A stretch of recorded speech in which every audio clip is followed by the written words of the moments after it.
What thought process gets you through the ups and downs associated with life? What thought process? For me, it's trying to stay present.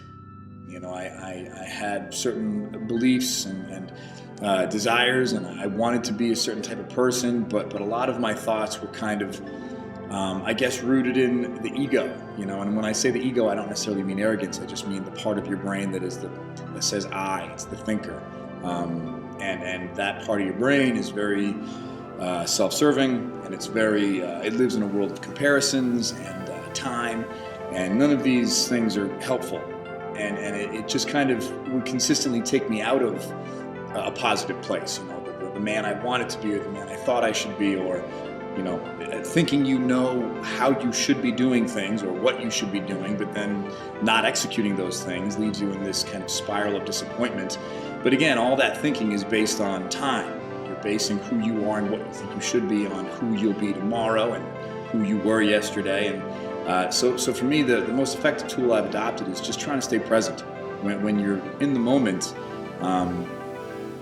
it's not like you've satisfied the part of your brain that thinks in terms of time. It's that the part of your brain that thinks in terms of time just gets quiet.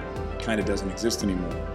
So a lot of my old hurdles have kind of become far more manageable by just staying present. All you really have in life, I think, is just now, a series of nows. And I think when you can kind of surrender to that, you can't lose. So for me, getting through the struggles that are associated with day-to-day life is just be present.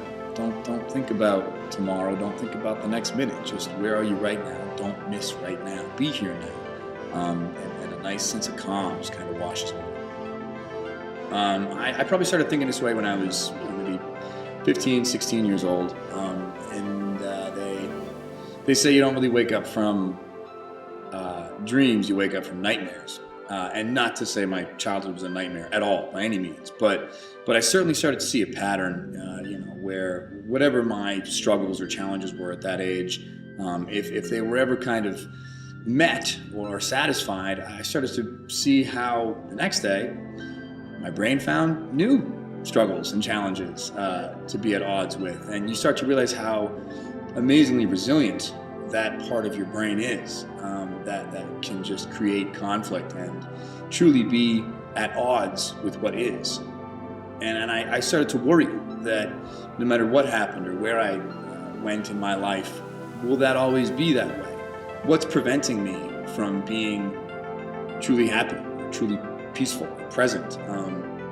What is the thing that's creating this conflict? And you start to realize a lot of it, when you take, it's not those individual things, well, that girl didn't like me, or well, that guy's smarter than me.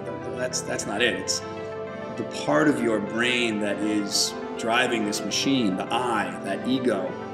It's a very self-serving animal, and it lives in a world of comparison, and a lot of Eastern philosophies, whether it's Buddhism or Taoism, Hinduism, they all kind of share a similar awareness of that brain noise and its potential pitfalls. And at that age, I just kind of, that's the one thing that just made the most sense to me.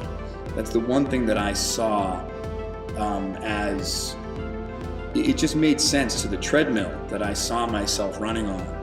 That was the one thing that I said, yeah, that's what's going on here. This is just this brain that just, it's no matter what I do, it's going to find new things.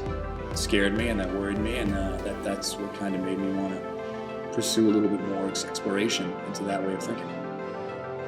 I'm a big fan of reading, big fan of Eckhart Tolle. That guy is it. The Power of Now is a fantastic book. New Earth is a fantastic book. Stillness Speaks. And I'll say anything by Eckhart Tolle. To me, that's kind of like, it's like my Bible. Any day I'm having a rough time or I can't seem to change the channel, I can pick up any one of his books and just read any chapter, and it just resonates. And it's a nice feeling to know that you're not the only one thinking this way or going through these struggles or hurdles, and it just kind of exercises that muscle and works out that part of the brain really well. So I try to look at it as practice. My biggest struggle in my early 20s was believing I understood a concept or a certain philosophy that I subscribed to, but then consistently not living that way and not executing those those beliefs and struggling, being depressed or disappointed in life. And I knew better, but I wasn't living that way. And that's really frustrating. And the problem is that's all just ego. That's ego sneaking in the back door. That's you kind of, the part of your brain that thinks about the story of Chris wants to see that story in a certain light, but that's just ego. That's not real either. So for me, it's a matter of being perfectly okay, exactly where I am, and practicing. It's like if I was going to try and pick up a sport, I'm not going to be amazing tomorrow. Today, I just have to dribble. Just got to dribble the ball. And if the ball gets away from me today, it's okay.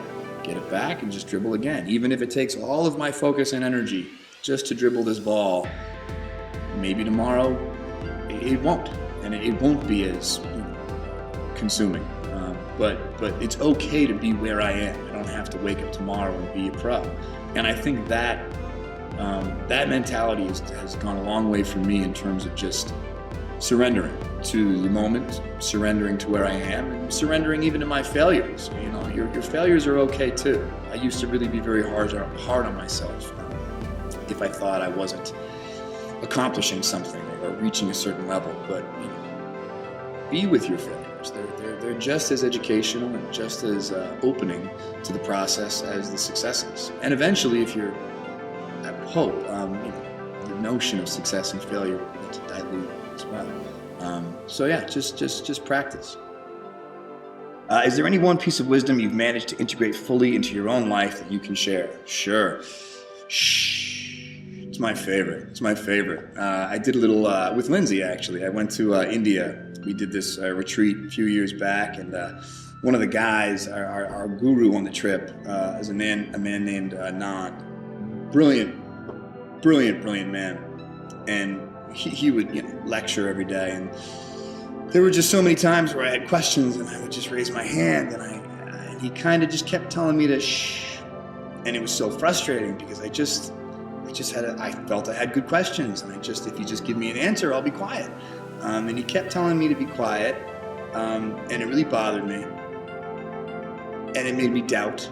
But it was a very effective tool, because the truth is, the part of my brain that needed that answer, that wanted that answer, is the part of the brain that I don't need.